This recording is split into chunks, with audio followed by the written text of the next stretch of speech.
Está no ar, Teologicamente, o seu podcast de teologia.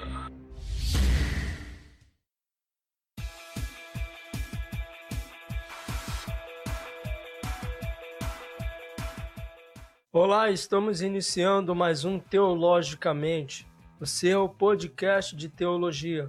Eu sou o John e nós estamos estreando aqui no Teologicamente o quadro Reconstruindo os Muros. Nós vamos nos dedicar neste quadro especificamente para falarmos sobre a história da igreja. E quem vai estar participando comigo neste projeto é o meu amigo, meu irmão Cristiano. E aí, Cristiano, tudo bem? Fala um pouquinho pro pessoal sobre você. Meu nome é Cristiano Cabral Isídio, eu sou formado bacharel em teologia e a nível superior, graduação, e estou fazendo duas pós-graduações, uma em História e a outra em Ciências da Religião. Ok. Então é isso aí, pessoal. Nós vamos estar falando aqui neste episódio sobre a história da igreja. É muito importante e interessante nós estudarmos e aprendermos sobre a história da igreja. A história da igreja, para mim, ela é muito importante porque são as nossas origens, né? E hoje a igreja é inclusive um dos temas, um dos assuntos que eu abordo muito nas classes de teologia, é sobre a importância da nossa história. Hoje, se a igreja ela não atentar e não ter assim como muito importante a história da igreja, desde a morte dos apóstolos, os pais da igreja, até agora nos períodos mais recentes, nós não conhecermos essa história, é como se nós não tivéssemos uma identidade verdadeira. Nós precisamos conhecer a história da igreja para termos condições de nos situar no tempo e no espaço. Porque hoje as pessoas querem saber qual é a fundamentação para a igreja hoje onde nós congregamos, qual é a fundamentação da nossa fé. Então nós precisamos conhecer a nossa história para podermos ter segurança de que nós estamos no caminho certo. E é importante o estudo da história da igreja porque ela nos, como você falou, ela nos dá um norte, né? E nos ajuda a evitar os erros do passado, né? Então é sobre isso que nós vamos estar falando neste quadro, Reconstruindo os Muros. Beleza? Mas antes, deixa eu pedir a você para que apoie esse nosso projeto. Eu não posso deixar de pedir a você para que nos apoie, para que nos ajude, para que esse projeto cresça.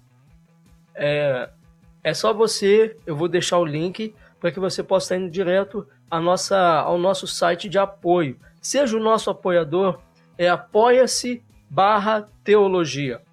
Apoia-se/teologia. Eu vou deixar o link para que você possa estar tendo acesso e vá lá, faça sua contribuição com qualquer valor, nenhum valor específico. Eu peço a sua ajuda para que esse projeto missionário teológico, que tem como objetivo levar conteúdo bíblico de fé reformada até o seu lar, possa chegar também a mais outras pessoas. Você nos ajudando, esse projeto cresce, mais pessoas são abençoadas. Beleza? Então, vamos para o podcast de hoje.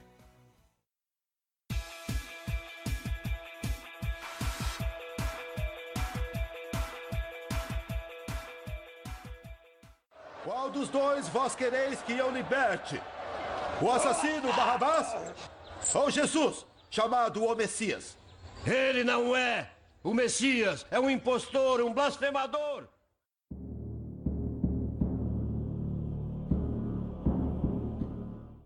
Então, Cristiano, antes da gente... eu acho importante, já que a gente vai falar sobre a história da igreja, eu acho interessante a gente falar sobre alguns períodos em que alguns profetas falaram sobre a vinda de Cristo Jesus. Hoje, nesse episódio, a gente vai tentar focar aqui o máximo sobre Jesus Cristo, ou seja, sobre a vinda do Filho de Deus vindo na história, participando da história humana. Isso mostra pra gente que mesmo Deus estando longe, no mais alto e sublime trono, ele se encurva para ver o que acontece aqui na Terra. E isso mostra que Deus ele participou, ele fez parte da história humana. O Filho de Deus, ele fez parte da história humana. Então eu acho interessante a gente falar, antes da gente falar sobre a vinda de Cristo, eu acho interessante a gente falar sobre algumas profecias que falaram da vinda desse Filho de Deus. Como é que foi aí? Quem foi alguns dos profetas que falaram? O que eles falaram sobre a vinda do Filho de Deus, o Messias? John, é extraordinário que, assim, quando nós olhamos para a Bíblia Sagrada, ela nos aponta Jesus Cristo desde dos primórdios, né? Quando Deus começa a falar com o homem lá no Jardim do Éden, nós temos condições de ver Deus já mencionando sobre a vinda de Cristo ainda ali nos primórdios, no Éden, com aquele casal que ainda não havia se multiplicado. A palavra vem nos falando no texto de Gênesis, capítulo 3, versículo 15, depois, assim que eles caíram no pecado, Deus então ele já tinha um plano, um projeto para poder trazer a redenção desse homem. Uma vez que o homem, por conta do pecado, se afasta de Deus, Deus já tinha um plano pronto para trazê-lo de volta para si. E ele vem citando da seguinte forma: porém, inimizade entre você e a mulher, entre a sua descendência e o descendente dela, e este lhe ferirá a cabeça e você lhe ferirá o calcanhar. Essa é a primeira profecia da Bíblia. Isso que é extraordinário. A primeira profecia da Bíblia é também a primeira profecia sobre a vinda de Jesus Cristo. Esse texto, inclusive, ele é chamado de proto-evangelho, porque ele é a menção do evangelho antes do evangelho vir ao mundo de fato. E o evangelho é Jesus Cristo. Então nós vemos ali no Éden, Gênesis capítulo 3, versículo 15, Deus já fazendo uma menção. A primeira profecia da Bíblia, e essa primeira profecia da Bíblia é também a primeira profecia sobre a vinda de Jesus Cristo. Então esse versículo que você citou já fala que ele seria, né, um ser humano e que viria de uma mulher, né? Exatamente. Ele viria de uma mulher, né? Ele seria descendente de Adão. E ele já viria como de forma se opondo a Satanás, né? Se opondo àquela serpente. Ali a serpente era um animal, né? Utiliza-se aquela figura do animal, mas ela já estava ali simbolizando Satanás. Havia uma ação de Satanás por trás daquela serpente. Então ele viria não somente na forma humana, mas ele viria como um opositor a Satanás. Na verdade, Satanás é um opositor de Deus. E ele, sendo Deus encarnado, Satanás lhe faria oposição e haveria ali, né, um opondo-se ao outro já desde o nascimento. Certo. Tem ainda, eu queria falar aqui a respeito, ainda que você falou de Gênesis, a respeito da vinda de Jesus, tem um texto que me chama bastante atenção, Gênesis, no capítulo 3 mesmo, no versículo 21, fala que fez o Senhor Deus vestimenta de peles para Adão e sua mulher e os vestiu. Aí talvez esse texto pode estar falando do primeiro sacrifício que Deus fez para vestir Adão e Eva. Porque ali eles tinham se vestido com folhas de figueira e ali Deus ele sacrificou um animal para poder vestir Adão e Eva. Talvez isso seja também uma referência do sacrifício de Cristo para cobrir os nossos pecados, para cobrir a nossa nudez. Exatamente. Assim como Paulo ele deixa muito claro que o Antigo Testamento é sombra no Novo, esses textos chaves, principalmente este que fala do primeiro sacrifício, né? Deus mata o animal. Até então nenhum animal havia morrido, sangue nenhum havia sido derramado até aquele momento. E Deus então ele mata ali um animal e através da pele deste animal ele cobre a vergonha do ser humano. E ele já traz uma luz, uma sombra daquilo que no futuro seria feito. onde o sacrifício de Cristo, ele cobriria o nosso pecado ou aquilo que era vergonhoso diante de Deus. Ou seja, o nosso pecado é um tipo de vergonha diante de Deus, é um tipo de nudez, de impureza. Então viria uma vestimenta que cobriria. Inclusive, Isaías chega até mesmo a falar sobre isso, quando ele fala, né, Senhor, eu te louvo porque me vestistes com vestes de salvação e me cobristes com vestes de santidade. E ele mostra esse símbolo dessa vestimenta, que seria justamente o sacrifício que faria ali, a maneira, o sacrifício faria uma cobertura sobre aquele pecado. De alguma maneira ele esconderia o pecado, né? Existiram alguns outros profetas que falaram a respeito da vinda de Jesus? Sim, com certeza. Mas ainda antes de chegar nos profetas, Deus ele faz uma menção sobre a vinda de Jesus Cristo também através da linhagem abraâmica. Em Gênesis capítulo 22, versículo 18, ele vem dizendo que em tua semente serão benditas todas as nações da terra. Ali também já era uma menção sobre a vinda do Messias. Ou seja, ainda em Gênesis, ele menciona sobre a descendência adâmica. Agora ele fala sobre essa descendência abraâmica, né, situando Cristo já na descendência de Abraão, especificamente, e falando como que todas as nações da terra seriam beneficiadas através dele. E, ou seja, é isso que é extraordinário, porque quando nós olhamos para a Bíblia, às vezes a gente olha para o Antigo Testamento e vê, através da cultura judaica, que como se a lei fosse o suprassumo, ou fosse tipo assim, a aliança estabelecida por Deus. E, na verdade, a lei ela foi um estado intermediário, foi um estado provisório, mas desde o princípio Deus já tinha programado a vinda de Jesus Cristo. Porque essa seria a aliança verdadeira. A lei, ela simplesmente foi uma coisa provisória, né? E aí ele vem mostrando que seria da descendência de Abraão e que ela alcançaria todas as famílias da terra, ou seja, não seria somente os descendentes de Abraão, mas todas as famílias da terra. E aí então Isaías 7,14, ele vem mostrando a profecia sobre o nascimento de Jesus, quando ele diz, portanto o Senhor mesmo vos dará um sinal, eis que a virgem conceberá e dará à luz a um filho, e lhe chamará Emanuel, que significa Deus conosco. Ele não somente fala do milagre, o sinal do nascimento virginal de Cristo, como mostra também que seria Deus encarnado. Ele não seria um ser humano qualquer, porque todos os outros homens aos quais Deus usou e enviou, eles foram falhos, mas viria um homem perfeito. E este homem era Deus, né? Emanuel, Deus conosco. Sobre profecias também a respeito de Jesus. Então, Isaías 7,14, ele vem falando sobre a profecia sobre o nascimento. Miqueias 5,2, ele fala sobre a profecia do lugar do nascimento, onde ele diz assim, e tu, Belém Efrata, pequena demais para figurar como grupo de milhares de Judá. De ti me sairá o que há de reinar em Israel e cujas origens são desde os tempos antigos, desde os dias da eternidade. Mais uma vez, ele fala sobre o lugar onde ele iria nascer, mas ele faz também uma alusão à divindade de Cristo, porque ele diz que ele é desde os tempos antigos, desde os dias da eternidade.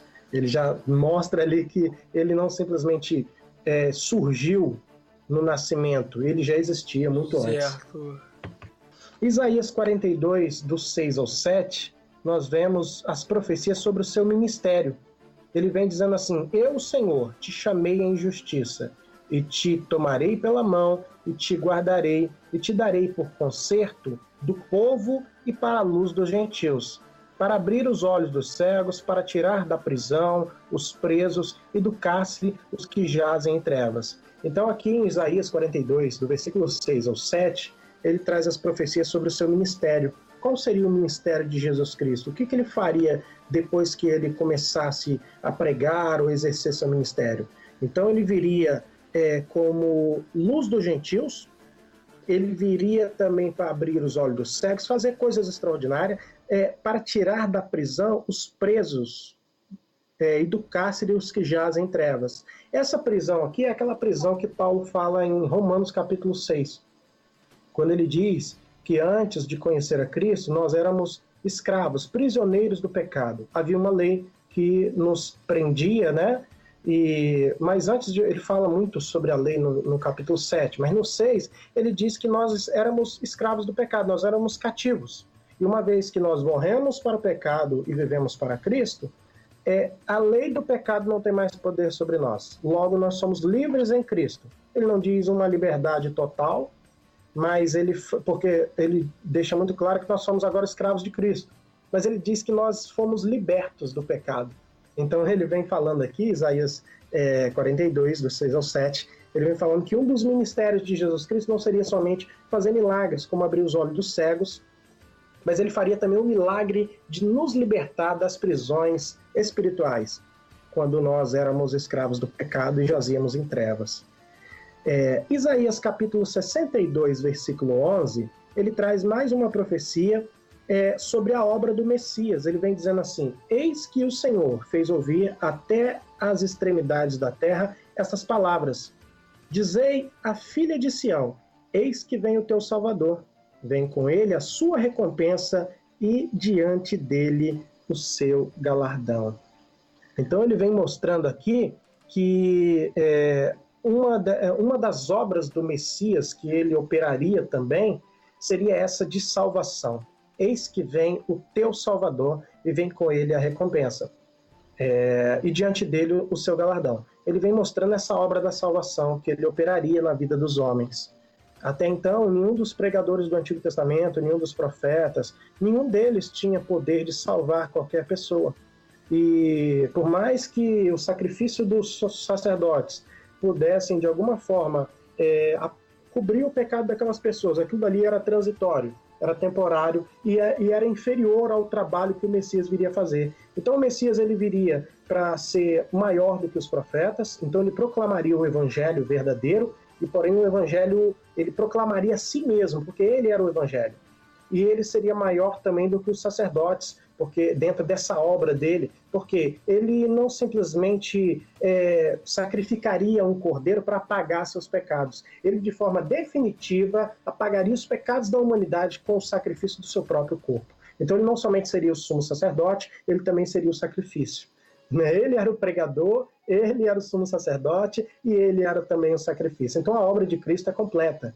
E por isso essa obra de salvação, ela meio que, assim, praticamente ela fecha o ministério dele, né? E também nós vemos em Zacarias, capítulo 9, versículo 9, a profecia sobre a sua humildade. Ele vem dizendo da seguinte maneira: alegra-te muito, ó filha de Sião, exulta, ó filha de Jerusalém, eis que aí te vem o teu rei, justo e salvador, humilde, montado em um jumento, num jumentinho cria da jumenta. Então Zacarias 9:9, ele vem mostrando sobre essa origem humilde de Jesus Cristo, né?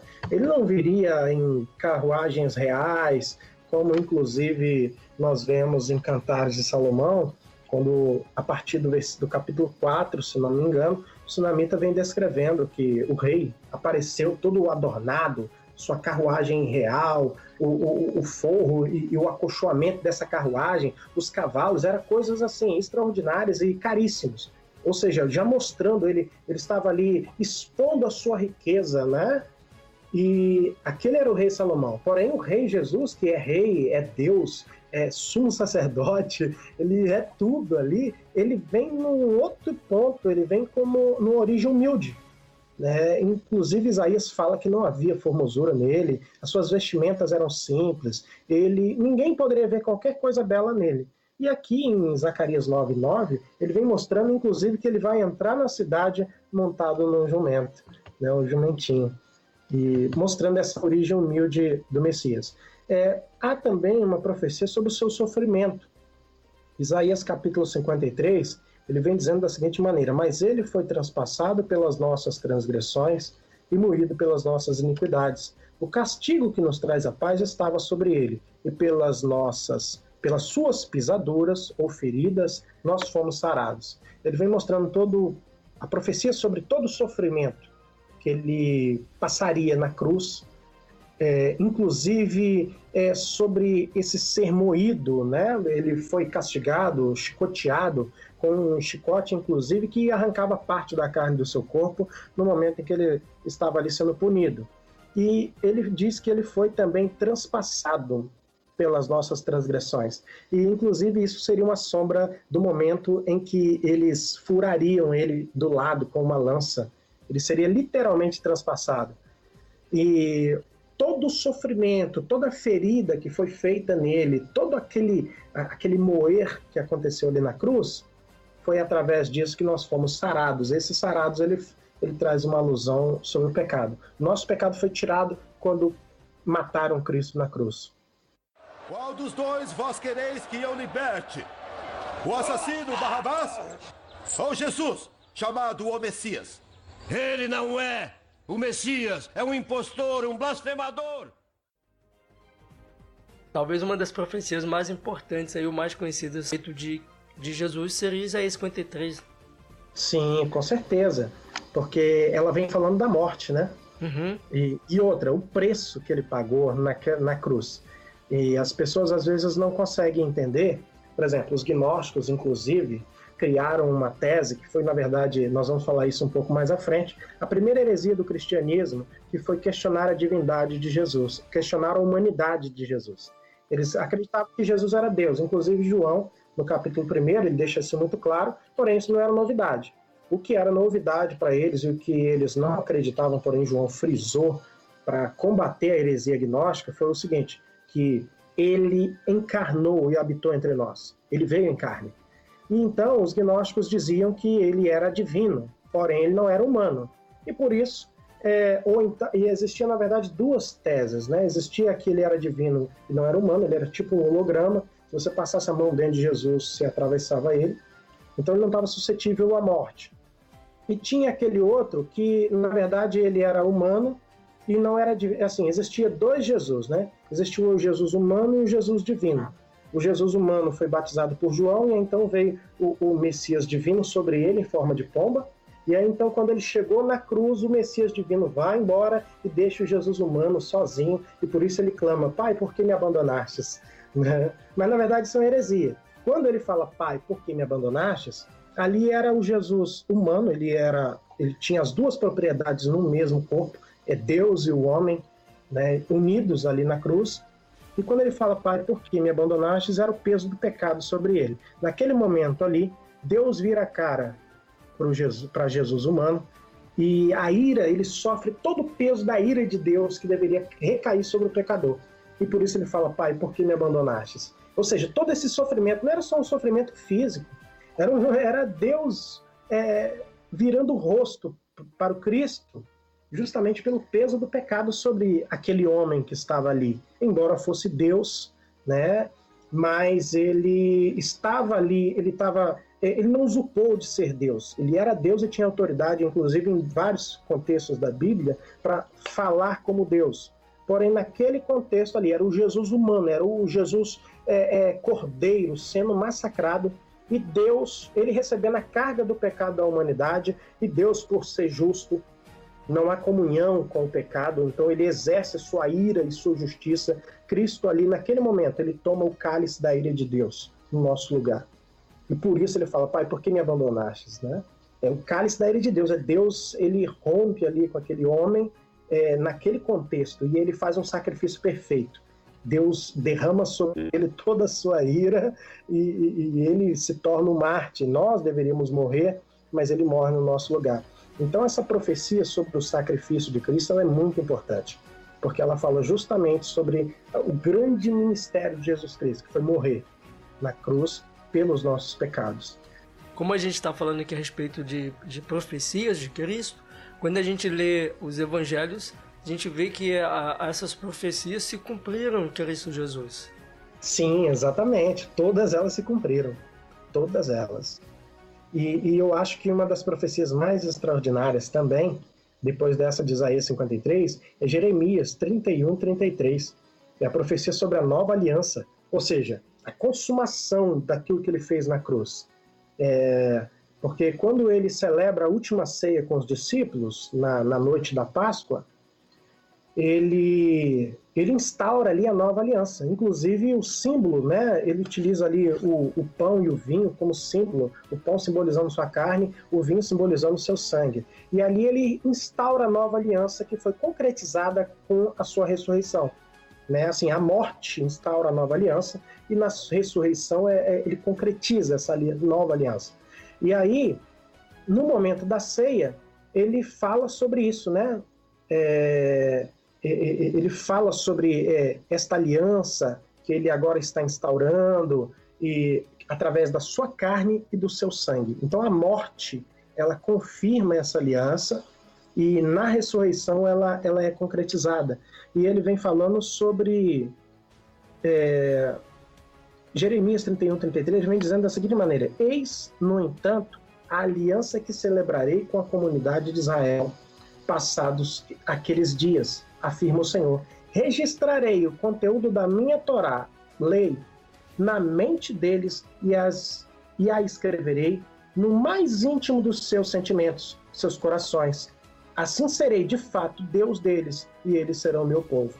Ele fala aqui de Israel, porém, ele não está se referindo literalmente aos descendentes de Abraão ou os descendentes de Jacó. Ele está falando aqui de uma nova aliança que ele vai instaurar com o seu povo. E essa aliança ele faz com a sua igreja, o Israel de Deus, né? E quando ele faz esta aliança, ele não mais faz uso da lei. A lei foi só uma sombra daquilo que ele escreveria nos nossos corações. É por isso que Paulo fala, olha, a circuncisão que Cristo veio fazer, ele veio fazer nos nossos corações. E por isso nós não precisamos fazer mais a circuncisão do prepúcio, porque a nova circuncisão é no coração. E aqui ele vem falando, eu não escrevereis mais esta lei em tábuas de pedra, agora a minha lei será escrita no íntimo dos vossos corações. E aí depois Jeremias também fala, eu vou tirar este coração de pedra, vou colocar um coração de carne. Mas aqui, quando ele fala sobre essa nova aliança, ele está falando do novo pacto que ele vai fazer. Ou seja, o período da lei foi transitório, o período da lei foi simplesmente momentâneo e temporário até a vinda do Messias. A lei foi somente para ajudar o povo a saber como que eu vou seguir a Deus, o que eu preciso fazer. Porque no momento em que o Messias chegasse, haveria nova lei, haveria uma lei completamente diferente. E Paulo ele deixa isso muito claro no versículo 2, Romanos 8, versículo 2, que ele fala da lei do Espírito de vida. Não é mais a lei é uma lei que não tinha poder algum, senão de apontar o pecado e falar sobre a punição, que seria a morte. Então a lei só nos apontava para a morte. Agora vem a nova aliança e vem uma nova lei. E essa lei ela é escrita dentro do nosso coração. E essa lei é a lei do Espírito de vida. Ela não somente aponta para o nosso pecado, ela aponta para o pecado. A lei antiga, ela apontava para o pecado e lançava a condenação. Como é que você vai morrer? Você vai ser apedrejado? Ela dizia como é que a pessoa iria morrer. A lei do Espírito de vida, não. Essa lei é diferente. Ela mostra o pecado. O Espírito Santo nos convence do pecado, a gente se sente pecador, a gente entende que de fato merecemos a morte, porém ela nos dá um escape através de Jesus Cristo. E nós recebemos essa salvação gratuitamente. Nós não precisamos pagar, nós não precisamos sacrificar nada. E naquela época, inclusive, até o sacrifício era de acordo com as condições financeiras. Quem tinha muitas condições financeiras matava boi, matava às vezes 10, 20 bois. Quem não tinha condições matava uma ovelha. Quem tinha menos condições levava 2 rolinhas, né, 2 pombos. E de acordo com a condição de cada pessoa, ela levava o seu animal. Nessa nova condição da lei do Espírito de vida, a nova aliança, você não tem que pagar nada, porque é tudo de graça. É uma outra aliança. Qual dos dois vós quereis que eu liberte? O assassino Barrabás ou Jesus, chamado o Messias? Ele não é o Messias, é um impostor, um blasfemador. Antes da vinda de Cristo ainda, a gente já falou dessas profecias, estava acontecendo algo ali naquela região, no Oriente Médio ali, algumas coisas estavam acontecendo, até como diz Gálatas capítulo 4, versículo 4, que vindo a plenitude dos tempos, Deus enviou seu Filho. O que seria aí mais ou menos essa plenitude dos tempos? O que estava acontecendo? Tem muito a ver ou não tem muito a ver com a história? Como é que seria isso?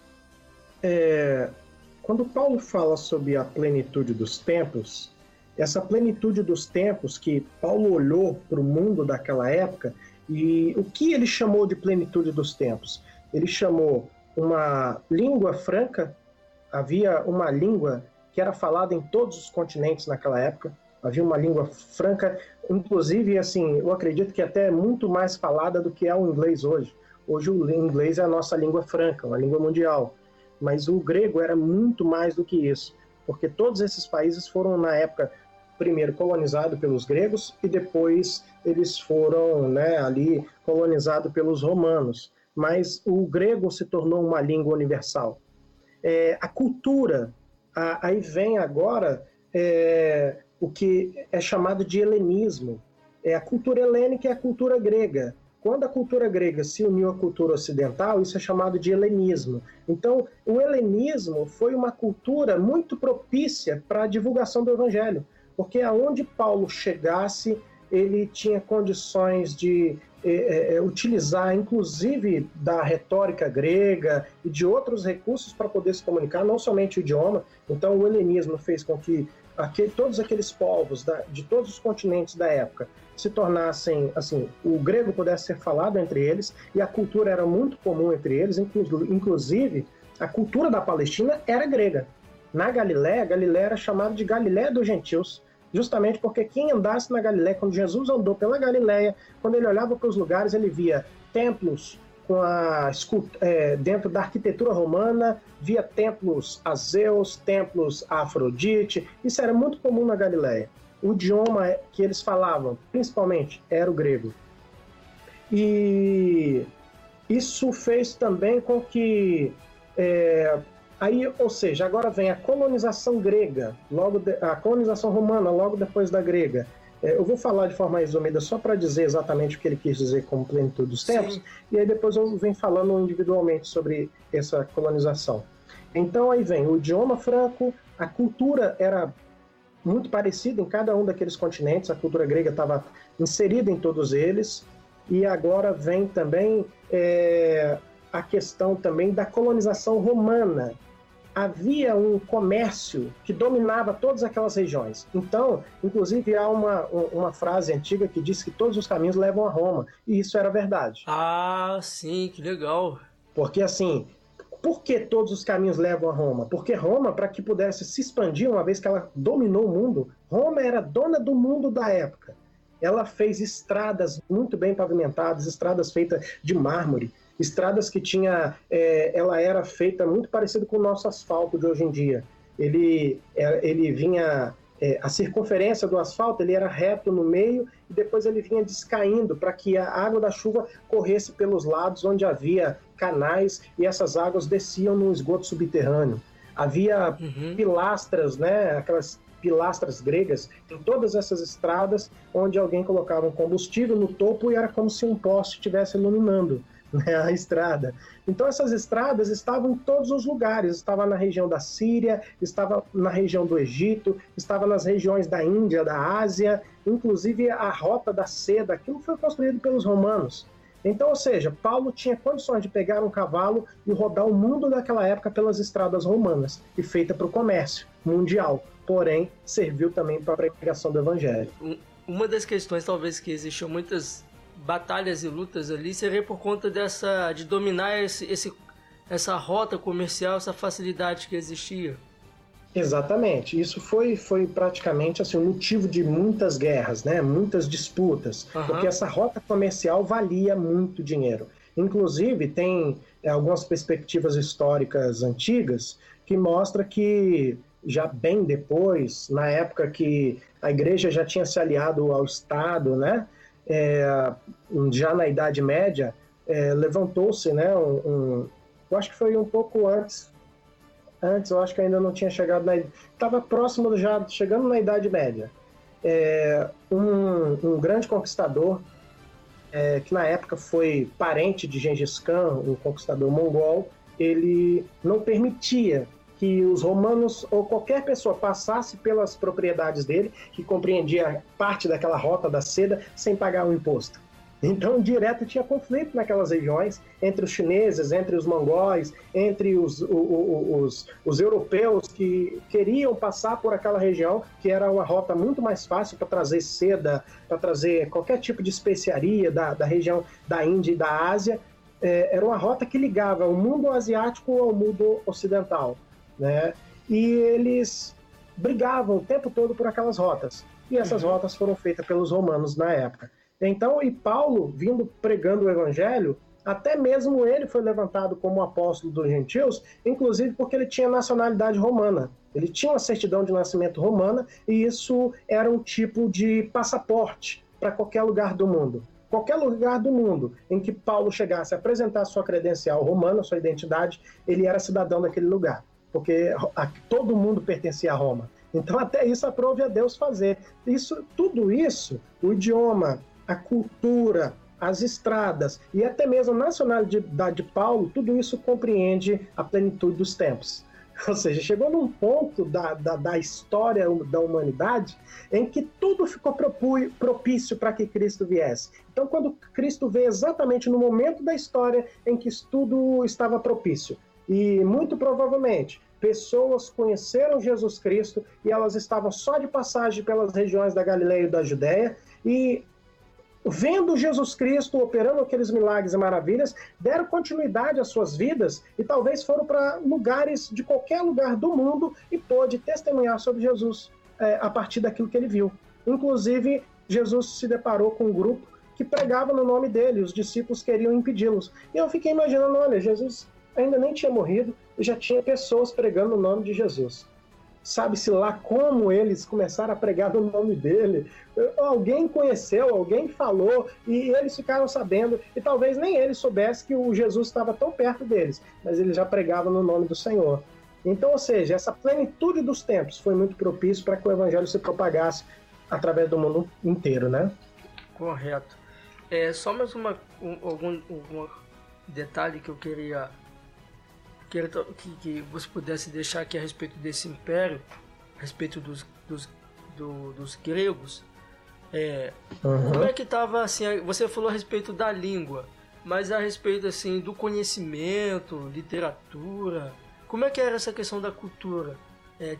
Já tinha alguns grandes filósofos nessa época? Como é que seria essa época dos gregos? Olha, nesse período, um pouco antes de Jesus Cristo nascer, aconteceu a libertação, né, do povo da Babilônia. Não existe consenso entre os teólogos sobre a questão da data específica em que aquilo aconteceu. A partir do ponto de vista de que Daniel foi para a Babilônia na primeira leva entre o ano 6 e o ano 5, 606 e 605 a.C., 70 anos na Babilônia, ele teria saído de lá. Ciro teria conquistado a Babilônia, muito provavelmente em 536 ou 535. E justamente cumprindo, né, a profecia de Isaías, que diria que ele levantaria um ungido. Esse foi, então, o primeiro Messias, mas ele faz referência a Ciro, inclusive aproximadamente uns 140 anos antes dele nascer. Isso foi bem extraordinário. Mais ou menos 120, 140 anos antes dele nascer, houve profecias que diziam que Deus levantaria esse homem. Inclusive Isaías cita o nome dele. Ele então entra na Babilônia sem fazer guerra por aquedutos, né? Uma vez que o rio baixou, ele desviou o curso do rio, baixou as águas desse aqueduto que alimentava o templo, o palácio com água. E a profecia de Daniel se cumpre, o dedo que riscou na parede. Daniel fala, olha, Deus vai punir vocês, né? E eles não acreditaram. Então Ciro entra lá e conquista a Babilônia. Então foi ali a união do Império Medo e do Império Persa, e eles destruíram completamente a Babilônia, se tornaram naquele momento donos do mundo. Mais ou menos no ano já 333, Alexandre o Grande, agora filho de Filipe da Macedônia, que já era um grande general de batalha, um conquistador, Inclusive, Filipe da Macedônia conquistou aquela região, e a cidade de Tessalônica leva o nome da filha que ele teve com uma de suas concubinas, muito provavelmente uma de suas escravas. Então, essa meia-irmã de Alexandre o Grande, praticamente a cidade leva o nome dela. Tessalônica era o nome da filha e meia-irmã de Alexandre o Grande. Olha que legal! Isso é extraordinário, né? Então, Alexandre o Grande, ele era filho de um conquistador e ele estudou aos pés de Aristóteles. E eu acredito que esse foi o grande lance. Ele estudou aos pés do homem mais sábio daquele momento e um dos homens mais sábios do mundo até hoje. E isso fez total diferença para que ele fosse se tornar quem ele se tornou. Então, em 533, ele vence, né? Ali ele vence Dario, e vencendo ele, impondo ali uma derrota humilhante, né? Diante de seus exércitos foram dizimados, ele vence, e então ele se torna o dono do mundo naquele momento. Então isso é extraordinário, porque assim, os impérios eles tinham poderes mundiais, né? E uma vez que ele conquistou um império que já dominava muitas regiões do mundo, ele então se torna dono de tudo aquilo, e o máximo que ele foi fazer foi rodar todas aquelas províncias, vencendo pequenas batalhas e impondo ali a sua soberania. Em 523, Alexandre o Grande ele morre, e ele é sucedido por 4 generais que dividem o seu império, só que no final depois houve briga entre eles também, guerra entre eles, e no final todos os domínios de Alexandre ficam nas mãos de 2 grandes generais. Um foi Ptolomeu. Ptolomeu, ele ficou com as regiões praticamente ali do Egito, e o outro foi Seleucida. Seleucida, ele praticamente ficou com Seleuco, né? Seleuco ficou com as regiões da Síria e da Palestina, e eles ficaram brigando durante toda a sua vida ali, os seus descendentes ficaram brigando pela Palestina. Então, Ptolomeu ficou com a região do Egito, que compreendia uma grande parte do império de Alexandre o Grande, e Seleuco ficou com a região da Síria. E aí então vem a dinastia ptolomaica e a dinastia seleucida, que são descendentes desses 2 generais. E a Palestina estava no meio, estava entre eles, e constantemente eles travavam batalhas pela Palestina. Então houve guerras tremendas ali naquela região da Palestina, e o povo judeu ele sofreu um pouco com isso. Lá na frente, por conta da capital da Síria, né, a capital da Síria chamada Antioquia, os descendentes de Seleuco, em vez de ser a dinastia Seleucida, mudou-se então para a dinastia de Antíoco, né? Eles recebiam esse título de Antíoco, todos os descendentes de Seleuco. E aí então, antes eles eram a dinastia dos Seleucidas, agora tinha como soberanos os Antíocos, Antíoco, Epifânio e outros. E eles permaneceram ali brigando pela Palestina, e nesse contexto teve um momento da história em que os sírios, né, dessa dinastia Seleucida, tomou conta daquela região da Palestina, e eles começaram a oprimir o povo judeu, inclusive profanar o templo. O povo recebeu liberdade não somente pelas mãos dos medos e dos persas para poder viver sua religiosidade sem nenhuma interferência. Alexandre o Grande também foi muito coerente com essa liberdade. Inclusive, há histórias de que ele visitou aquela região da Palestina e teve direto com esses líderes judeus e manteve ali, eles tiveram a sua liberdade de culto sem interferência grega.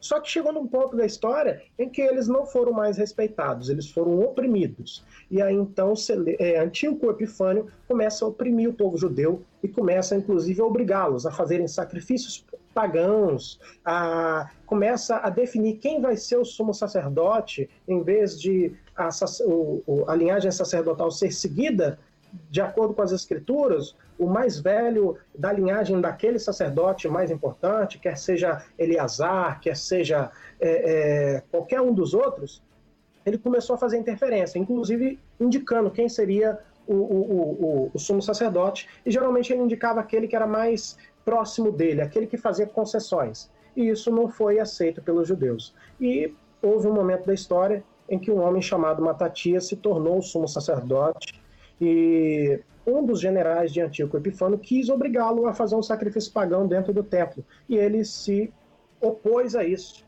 E um dos homens que estavam com ele, um dos levitas, com medo de morrer, falou: eu faço o sacrifício no lugar dele. Então Matatias saca da sua espada, ele mata esse judeu traidor e mata também o general, e ali começa uma rebelião. Qual dos dois vós quereis que eu liberte? O assassino Barrabás ou Jesus, chamado o Messias? Ele não é o Messias, é um impostor, um blasfemador. Foi nesse período que surgiu Judas Macabeu? Exatamente. Judas Macabeus não era o filho mais velho dele, o filho mais velho dele era Simão. Porém, Judas Macabeus era um jovem assim, muito hábil, muito inteligente, e depois da morte do seu pai, praticamente ele assume essa rebelião, porque quando Matatias praticamente matou esse general romano, a família dele entrou em guerra direta com o seu imperador Antíoco Epifânio. Então Matatias morre em 166, seu filho Judas ele assume a liderança da resistência, e aí então, inclusive, o nome dele era Judas, e Macabeu significa martelo ou martelador. É porque ele era aquele que batia de frente mesmo, ele foi um trator que fez uma milícia que resistiu poderosamente diante das tropas dos gregos, né, dos gregos sírios. E ele, naquele momento, teve contato também com Pompeu, que era um conquistador romano, que estava obtendo muitas batalhas ali praticamente pelo regime democrático ali de Roma, e ele conseguiu ali forças para poder... Ele conseguiu ali um contingente de soldados romanos, juntou-se àquela guerrilha, aquele grupo que ele tinha de judeus, e eles conseguiram resistir fortemente ao grupo de Antíoco Epifânio e venceram, oprimiram ali, conquistaram ali uma batalha que foi decisiva, e eu posso dizer que ali praticamente foi a primeira vez que Israel, né, depois de instituída nação e depois de ser colonizada, ela foi ali liberta. Então a independência de Israel, praticamente a primeira independência de Israel foi através de Judas Macabeus. Eu ouvi dizer que Judas ele meio que se aliou aos romanos, seria isso? E depois ele foi traído? Exatamente. Ele primeiro se aliou aos romanos, né? Ele se aliou aos romanos e ele conseguiu essa vitória sobre Antíoco Epifânio, de maneira que ele nunca mais voltou da Síria. Assim, ele não ousou, né, matar ou perder sua infantaria, mas com aquela batalha com os judeus, porque ele tinha problemas maiores. Ele não somente tinha Ptolomeu do outro lado, a linhagem ptolomaica, como ele tinha também Pompeu crescendo como conquistador do outro lado. Pompeu Grande, né? Ele era assim muito famoso como um grande general romano. Então isso causou dor de cabeça para ele. Ele falou: não posso ficar perdendo tempo com os judeus macabeus. E Pompeu chegou num ponto em que praticamente ele impôs uma vitória, né? Ele mostrou todo o poderio de guerra que ele tinha diante da linhagem ptolomaica, o imperador egípcio naquele momento. Inclusive é interessante que aquela grande rainha chamada Cleópatra, ela é a última rainha da descendência da linhagem de Ptolomeu. Ela é da linhagem ptolomaica. Então, ela foi a última da linhagem, né? Praticamente, quando ela morre toda a linhagem dos gregos com ela. E ela foi uma rainha do Egito. E ele chegou e deixou muito claro para eles que ele tinha poder para dominar tudo. E aí ele chegou para Antíoco Epifânio também e falou para ele: olha, você, a partir de hoje, você está proibido. Se você ultrapassar essa linha aqui e entrar na região da Palestina, você está morto. E ele deixou muito claro ali para ele de que ele estava chegando para conquistar tudo. Então, praticamente, Pompeu, ele acaba com essa linhagem dos gregos, ele impõe ali uma derrota sobre eles, né? E agora ele entra praticamente assim, ele entra dentro da Palestina. Todos aqueles domínios eram deles, mas ainda havia briga agora dentro da família de Ptolomeu. na verdade, da família de Judas Macabeus. Então, em 64, ele conquista essa independência, 164 a.C., a independência de Israel ali, diante dos gregos. E aí, depois acontece agora uma sucessão, porque ele era simplesmente um líder político, um líder de guerra, ele era um general de batalha, ele não era sumo sacerdote. Só que aí, o que acontece? Os seus irmãos, então, eles começam a suceder a linhagem sacerdotal do seu pai. Então, Simão, ele tem 2 filhos, e esses 2 filhos agora começam a brigar pela linhagem sacerdotal, e aí surge um personagem chamado Antípater. Antípater que faz ali aliança com um desses irmãos, e de maneira que ele, de forma estratégica, convence esses irmãos ali, de maneira que ele consegue fazer essa aliança direta com Pompeu, de maneira que, assim, no final da história, como ele praticamente deixa essa família rendida, ele faz um acordo com a família, né, de Simão, com esses 2 jovens, e eles praticamente entregam toda Israel a Pompeu, até porque eles já estavam, eles não tinham para onde, eles não tinham como enfrentar os romanos e resistir. Mas eles tinham ali a promessa de que eles viveriam em paz, de que viveriam bem, e de que teriam seus governadores que permitiriam a liberdade religiosa de todos eles. A famosa paz romana? Seria essa paz romana aí, a Pax Romana. Ou seja, eles teriam essa paz, eles teriam um soberano sobre eles, mas ele não faria interferência na sua religião. Então um fica determinado como sumo sacerdote, e o outro... ele fica como se fosse um tipo de governador, porém debaixo da tutela de Pompeu. E aí, por fazer essa intermediação política e facilitando a entrada de Pompeu já dentro da Palestina, Antípater ele ganha um título romano. E esse título romano depois passa para o seu filho, que foi chamado de Herodes o Grande. Ele ganha o título de Herodes o Grande, e na verdade era Herodes, né? E Herodes o Grande é o grande nome desse filho de Antípater, e aí então começa essa sucessão de títulos, né? Porque o que acontece? Antípater ganha um título romano e ele se torna um tipo de... era tipo assim, olha os olhos de Pompeu dentro da Palestina. Depois, quando Pompeu morre e César assume o poder praticamente de Roma, como imperador, ele então recebe ali, o título dele é reconhecido também por César. Então ele continua com aquela autoridade, tipo assim, ele era os olhos de César ali dentro. Depois de César, dentro daquela região, ele era um tipo de governador, soberano ali. E aí o filho dele recebe esse título dele e se torna então príncipe de Israel. Mas como ele se torna príncipe? Ele se torna príncipe porque ele se casa com Mariane, irmã de Judas Macabeus. Ele se casa então com a linhagem com a linhagem judaica, para poder dar assim uma autoridade ao título, porque assim praticamente eles eram príncipes, né? Uma vez que eles eram os líderes. Judas Macabeus era o líder militar, ele sucede o pai dele. Só que Simão, sendo o mais velho, então no final todos os filhos de Matatias eram príncipes e Mariane era uma princesa. Então esse Herodes o Grande casa-se com ela para poder ser aceito e mais aceito entre os judeus, e ele tem filhos com ela. E aí, então, depois que ela morre, ele também mata alguns dos seus filhos, ele já fica reconhecido, porque a linhagem dele já está misturada. Ou seja, porque a linhagem praticamente de Antípater, ele é descendente praticamente de Esaú e não de Jacó. Então, eles não são reconhecidos, ele não era reconhecido, ele não era reconhecido como judeu. E para poder ser aceito entre os judeus, ele faz essa aliança entre o filho dele e Mariane. Então ele é reconhecido agora como um príncipe de Israel. E aí então todos os Herodes que nós vemos no Novo Testamento são todos da linhagem de Antípater. Herodes o Grande foi o primeiro, então aí ele coloca Herodes Arquelau para dominar uma região, aí ele bota depois os seus outros filhos, Herodes Filipe, tetrarca de Israel. Então seus filhos começam a dominar como governadores na região da Palestina.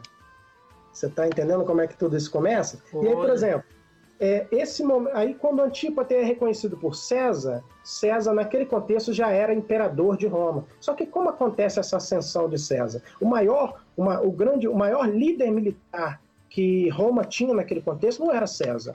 Até então era Pompeu. Só que César começa a ascender, ele começa a ficar muito grande, ele começa a fazer grandes conquistas. E teve um momento que o próprio Senado quis tirá-lo, né, da frente. César ele ascende praticamente na política romana a partir do momento que foi chamado de triunvirato. Esse triunvirato foi um período de guerras, foi uma guerra civil, na verdade a terceira guerra civil que aconteceu em Roma, e essa guerra civil ela aconteceu justamente por conta dos escravos. Os escravos, a primeira guerra civil aconteceu porque os grandes nobres de Roma, eles tinham muitos escravos, e às vezes eles deixavam esses escravos com fome, e esses escravos se rebelaram a primeira vez, e foram facilmente dominados pelo exército romano. Houve a segunda rebelião dos escravos, por conta de maus tratos, eles se rebelaram, e essa terceira rebelião dos escravos, ou rebelião sérvio, ela é chamada também de rebelião de Espartacus. Há alguns livros, inclusive, que narram essa história e que contam essa história mostrando como que não eram simples escravos que se rebelaram. Esses escravos eram escravos que tinham treinamento militar e tinham muita fama de vencedores de batalha nas arenas de Roma. Eles eram escravos, porém foram escravos de guerra. Foram em vários contextos diferentes, foram treinados para a guerra, e então Roma teve grande problema com eles.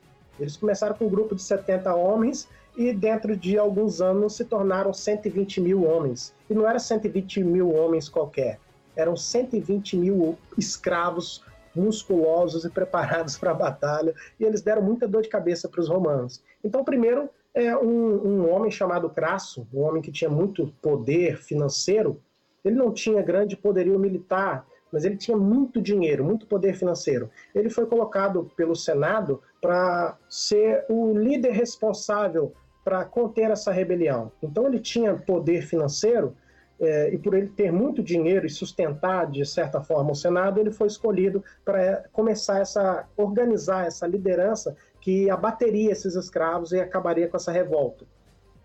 Ele se alia com Pompeu, ele contrata praticamente Pompeu para trabalhar para ele. Então ele financia a guerra de Pompeu, ele tinha seus soldados, mas Pompeu tinha várias legiões e já estava vencendo muitas batalhas. Então ele se alia a Pompeu para poder conter esses escravos. E depois César agora, que também era um grande conquistador, entra em cena. Então esses três líderes, 2 militares e um que tinha muito poder financeiro, eles se aliam para poder conter a revolta desses escravos, que foi a terceira guerra civil de Roma.